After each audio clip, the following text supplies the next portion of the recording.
Hello students, welcome to Logic Simplified. In our Java series, today we will cover decision making statements. Right? So in decision making statements, Java has two control structures, that is if else and switch case. If else, it is just like we were doing algorithms and flowcharts, वैसा ही यहाँ पे कुछ होगा, बस हमें syntax सीखना है. If else और स्विच केस में मेजर डिफरेंस क्या होता है, ये बहुत इंपॉर्टेंट रहेगा. अगर आप 9th और 10th के स्टूडेंट हैं, you are going to give 10th standard ICSC examination, तो ये क्वेश्चन किसी न किसी फॉर्म में आता ही है कि what is the difference between if else and switch case, या आउटपुट के कॉन्टेक्स्ट में आता है. तो that I will explain. Before that let's start with if else. See, if का स्ट्रक्चर कैसा रहेगा, you have to start with if, and in the bracket you will be having condition, right? Condition means which will give you true or false. So if this condition is true, whatever you want to write, you will write in this structure, right? in curly brackets के अंदर आपको लिखना है. और अगर आपका if block execute नहीं होता, अब वो एग्जीक्यूट कब नहीं होगा, वो एग्जीक्यूट तब नहीं होगा जब आपकी कंडीशन फॉल्स है. So and in that case if block will not executed. और अगर if नहीं चलेगा then कौन existence में आएगा, else block. So yes, again if the condition is true, the first block will be executed. If the condition is false, second block will be executed. इसको ऐसे रटना नहीं है कि अगर if लिखा है तो else होना ही चाहिए. हम आगे जब लूप पढ़ेंगे तो हम देखेंगे कि हमने if लिखा है लेकिन else को skip किया है. उसका मीनिंग भी मैं आपको समझाऊंगी कि वो कब कर सकते हैं, लेकिन एल्स को विदाउट इफ नहीं लिख सकते. ठीक है, सो ये एक सिंपल स्ट्रक्चर बनाया इफ एल्स का. अब हम एक देखेंगे if else if ladder. Ladder का मतलब कैसे होगा, आपको अपना वीडियो पुराना याद हो तो हमने वहां पढ़ा था कि मल्टीपल कंडीशंस है. मल्टीपल कंडीशंस का मतलब क्या हो गया, इफ, एक जनरल एग्जांपल देती हूँ, if we get the tickets will watch the movie, else if the mall is opened visit the mall, else go to your home. so यहाँ पे 3 कंडीशंस आ गई. अगर टिकट्स मिलता है तो मूवी देखना है, अगर टिकट नहीं मिलता है तो मॉल चेक करना है whether it is opened or not. अगर ओपन है तो विजिट करेंगे और नहीं तो अपने घर जाएंगे. अब इस चीज़ को यहाँ कैसे मेंशन करेंगे, सी इफ फर्स्ट कंडीशन. सो अगर यही कंडीशन ट्रू हो गई तो वो आगे का कोई भी स्ट्रक्चर फॉलो नहीं करेगा, करेक्ट. लेकिन अगर ये कंडीशन फॉलो नहीं हुई है, इन that case it will go for the next condition, that is else if. Else if का मतलब क्या हो गया कि ऊपर वाली कंडीशन नहीं चली है तो आपको क्या चेक करना है, नीचे वाली कंडीशन चेक करनी है. मैं ये एंगुलर ब्रैकेट्स में लिख रही हूँ, ये सिंटेक्स होता है. आपको एंगुलर ब्रैकेट्स में कंडीशन नहीं लिखनी है, you will write in normal way. For that we will do some of the programs, तो आपका डाउट क्लियर हो जाएगा. And then else. यहाँ पे ये भी याद रखो कि ऐसा नहीं कि इफ एल्स इफ बस ये इतनी ही बार लिख सकते हैं. No, you can write multiple times. So the last else block will be executed only and only when your all the above conditions are false. ये बेसिक स्ट्रक्चर रहेगा इफ एल्स इफ का. Let's take some of the programs. Voting के program से start करते हैं, जो हमारा एकदम फेवरेट प्रोग्राम है. हमेशा हम उसी प्रोग्राम को हर स्ट्रक्चर में स्टडी करते हैं. फ्लो चार्ट में भी किया था, एल्गोरिदम्स में भी किया था, एंड इनफैक्ट अगर आपको याद हो तो हमने इसको टर्नरी में भी किया है. ठीक है, so let's start with this. And this I am not doing with scanner. I hope अब तक आपको स्कैनर आ गया होगा, तो आप इसकी प्रैक्टिस स्कैनर के साथ करिए. मैं इसको स्कैनर के साथ नहीं ले रही हूँ. To increase the phone size. Now name of the class is voting. मैं आपको यहाँ पे फिर से याद दिलाऊंगी. आपने नोटिस किया होगा मेरे वेरिएबल के नाम, मेरी क्लास के नाम हमेशा वो होते हैं जिस तरह का कि मैं उनसे काम ले रही हूँ. ये हमने अपने फर्स्ट लेक्चर में देखा था. Identifiers should be according to their uses. If, what is the condition, greater than equal to. If it is greater than equal to, what to be done. In this case, I want to say that the user is eligible for voting.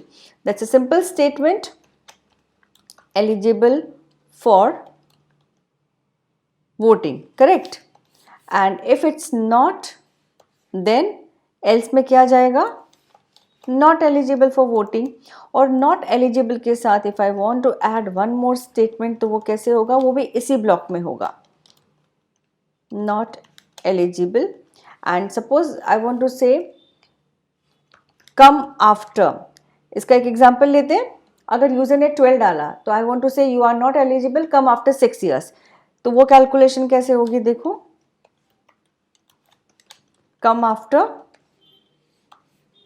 अब तक इन सब चीज़ों की practice हो जानी चाहिए कि मैंने प्लस क्यों लगाया है, because it is use to concatenate. So come after 18 minus age years. So अगर आपने एज में 12 डाला है तो 18 माइनस 12 will become 6, so the output will be not eligible come after 6 years. Else के बाद यहाँ नीचे के ब्लॉक में आप जो भी लिखते हो, this statement is going to execute in both the conditions. उसका इफ एल्स से कोई लेना देना नहीं है, ना तो वो इफ का पार्ट है ना वो एल्स का पार्ट है. सो यहाँ पे आपने जो भी लिखा that will be executed every time. Let's execute the program. Suppose if I say 21, okay, then if it will say eligible for voting and thank you for coming. Thank you for coming आना ही चाहिए था. And if here if I say it is 11, in that case I will get come after 7 years, which is not eligible. And thank you for coming. ये क्यों आया? Because यहाँ पे हमारा क्या था डेटा, ये डेटा हर बार एग्जीक्यूट होने वाला है, करेक्ट.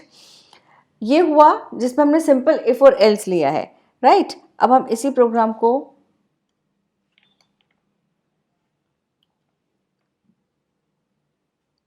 कॉपी किया है मैंने. मैं इसी प्रोग्राम को मल्टीपल कंडीशंस के साथ बनाना चाहती हूँ. Positive, negative and a zero. तो ये हम कैसे चेक करेंगे, देखते हैं. क्लास का नाम चेंज करना पड़ा मुझे क्योंकि उस नाम से क्लास पहले ही बनी हुई थी. Can you see that PNZ नाम से पहले से अपनी क्लास है, तो वो मुझे नहीं बनाने देगा,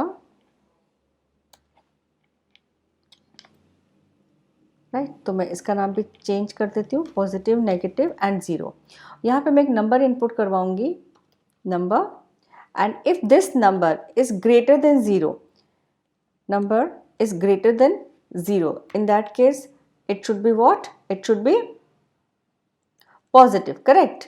so यहाँ पे मेरे को थोड़ा और शॉर्टकट मारूंगी मैं ताकि हम लोग थोड़ा फास्ट कवर कर सकें चीज़ें.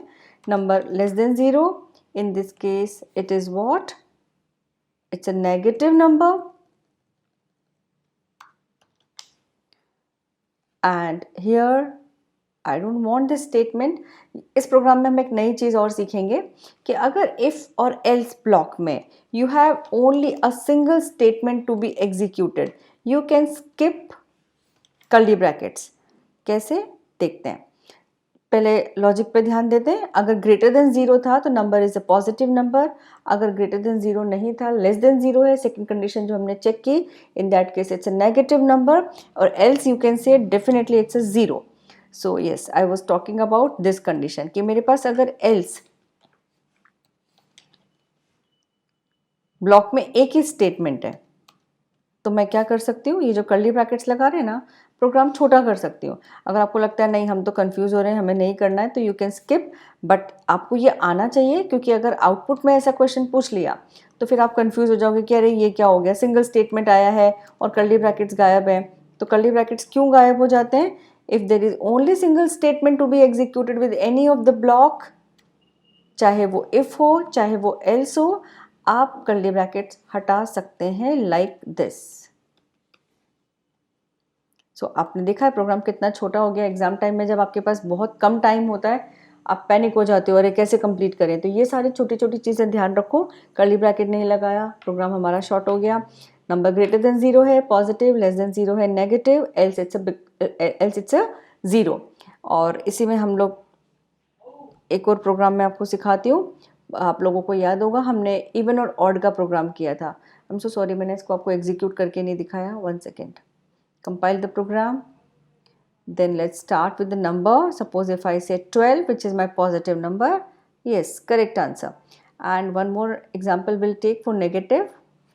Like that is if I say minus 98.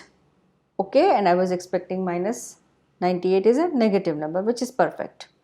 Even odd, it's again a very simple program. Even odd में आपको क्या ध्यान रखना पड़ेगा?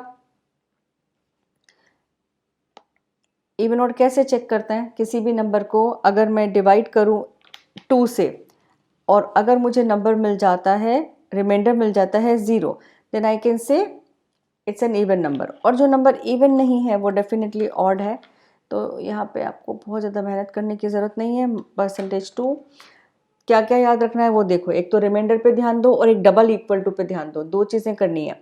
मॉड्यूलस साइन आएगा. क्यों आएगा modulus sign?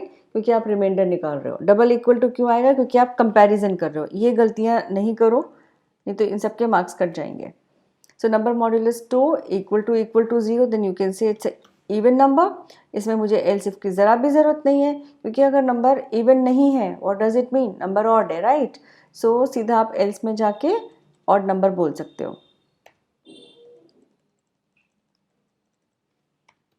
This is program for my even or odd, and let's execute. Suppose if I say the number is 23, yes, definitely it's an odd number. And if I say let's take 12, it's an even number. Okay, then next program will take थोड़ा और इसका if else if का structure बढ़ाते हैं. हम 3 number input करेंगे and will find out maximum of them, right? Again with maximum we are already having a class, तो नहीं बनाने देगा. So let's go for max.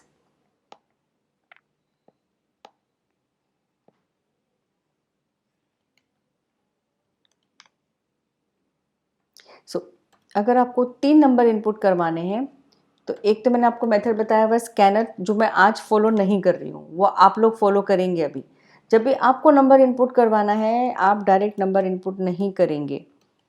Condition देखिए, if A is greater than B and A C से भी बड़ा है, तो इसका मतलब क्या हो गया? सबसे बड़ा कौन? The biggest number is what? Biggest number is obviously A. ठीक है. सो maximum is equal to plus a, and here if a is already checked, right? तो अब हम चलेंगे b की तरफ. अगर b a से बड़ा है and b c से भी बड़ा है, तो मल्टीपल कंडीशंस आई कि नहीं आई? तो मल्टीपल कंडीशंस आते ही हमारा क्या हो जाएगा? यहाँ पे b a से बड़ा है and b c से भी बड़ा है. then what? Maximum is equal to plus b. Correct. अब ना तो ए बड़ा और ना बी बड़ा, तो कुछ सोचना ही नहीं है, सीधा क्या बड़ा हुआ? सी. अब बच्चों यहाँ पे फिर एक कंफ्यूजन आता है. आप लोगों का क्वेरी आना चाहिए ये. आप लोगों का क्वेरी ये आना चाहिए कि अगर कोई 2 नंबर बराबर हुए तो फिर कैसे होगा? Yes, in that case your this program is not perfect, right? क्योंकि उसके लिए आपके पास मल्टीपल कंडीशंस बढ़ेंगी, तो वो भी आप ट्राई कर सकते हो. मैंने इसको ABC के लिए तब बनाया है when all the 3 values are different, but you can try for that where it will be having multiple conditions. 11, 21 and 23. I'm expecting answer as 23 and I will get it, right? So yes, maximum program is also done. Now let's go for one big program where I will show you what is the meaning of slab programming. See, slab programming का एक example लेते हैं. Suppose आप library से कोई book issue करवाते हो, ठीक है. अब लाइब्रेरी से जो बुक आपने इशू करवाई, वो आपको एक टाइम दिया जाता है कि 7 डेज में आपको इसको सबमिट करना है. आप लेट होते हो, आप 5 डेज लेट होते हो, 6 डेज लेट होते हो, 10 डेज लेट होते हो. According to your late days they will take a fine, right? अब वो फाइन आपको कैलकुलेट करना है, लेकिन फाइन कैलकुलेशन को हम बोलेंगे स्लैब प्रोग्रामिंग. स्लैब प्रोग्रामिंग का क्या मतलब होता है? अगर आपको क्वेश्चन ऐसे दिया जाता है कि late days, number of late days and fine in rupees per day, ठीक है. तो यहां पे ऐसे क्वेश्चन देंगे. First 5 days that is suppose 1.5 rupees per day, ठीक है. फिर लिखा है next 5 days 2.5 rupees per day. Then rest of the days मतलब और भी लेट आया है तो 3 रुपीज़। अब इसमें कैसे हुआ, सपोज यूजर ने 3 दिन बुक लेट जमा करवाई है तो वो फर्स्ट 5 वाली कैटेगरी में आ गया, तो that 3 days should be multiplied by 1.5, that will be your answer. Fine. अगर यूजर ने 7 days लेट जमा करवाया, अब आप बोलोगे 7 days लेट जमा करवाया मैम तो नेक्स्ट स्लैब में आ गया। No, not like this, because if user is smart वो आपको क्या बोलेगा कि मैं पहले 5 दिन का तो इतना ही रुपया दूंगा। अज्यूम करते हैं, इसको थोड़ा कम वैल्यू ले लेते हैं, ठीक है, 1 2 3 करते हैं, आपको कैलकुलेशन थोड़ी आसान हो जाएगी। सपोज वो 7 days में आपको बुक देता है तो आप उससे कितने पैसे मांग रहे हो, you are demanding for 7 into 2 that is 14 rupees, correct. But वो आपको 14 नहीं देगा, उसको देने भी नहीं चाहिए, बिकॉज वो क्या बोलेगा कि मैं आपको दूंगा पहले 5 दिन का 1 रुपये के अकॉर्डिंग 5 रुपीज़ प्लस, यानी 5 रुपीज़ की कैलकुलेशन हो चुकी है। अब कितने दिन बचे, 2 days बचे, तो 2 days की कैलकुलेशन जाएगी 2 रुपीज़ के according, so that should be 9 rupees and you were demanding 14 rupees which was wrong. आप 5 रुपये ज़्यादा मांग रहे थे। और एक और स्लैब में आगे बढ़ते हैं। सपोज हम बोलते हैं कि यूज़र ने आपको बुक सबमिट की है 12 days के बाद। अब 12 days का कैलकुलेशन देखिए, पहले 5 दिन का अकॉर्डिंग टू 1 रुपी, अगले 5 दिन का अकॉर्डिंग टू 2 रुपीज़, एंड कितने डेज हो चुके हैं, 10 days are done, remaining day 2, मैंने 12 बोला था तो रिमेनिंग डेज 2 हो गया, so that 2 should be multiplied by 3, कितना हुआ 10 plus 5 15 plus 6 that is 21, right. एक बार फिर से कैलकुलेट कर लीजिए, 5 plus 10 15, 15 plus 6 21 rupees, and you were demanding 12 3 जा 36 रुपीज़, जो कि वो बिल्कुल नहीं देगा। सो जब भी आपको कभी इस तरह के क्वेश्चंस मिलते हैं, फर्स्ट, नेक्स्ट, रेस्ट या अप टू, तो आप उसको इस तरीके से स्लैब प्रोग्रामिंग की तरह सॉल्व करेंगे। ऐसे क्वेश्चन जनरली आते हैं telephone bill, gas bill, tax calculation and कभी कहीं फाइन कैलकुलेशन है, जैसे कि मैंने आपको इसमें बताया। तो मैं यही क्वेश्चन आपको करके दिखाती हूँ, इसके बाद आप लोग इससे रिलेटेड कोई भी अगर क्वेरी है तो पूछ सकते हो। सो हम लाइब्रेरी वाले क्वेश्चन में जाते हैं। लाइब्रेरी वाले क्वेश्चन में मैं क्या इनपुट करवाऊंगी, I will take number of late days, user ने कितने दिन लेट बुक जमा करवाया है वो हम इसमें ले लेते हैं। So class library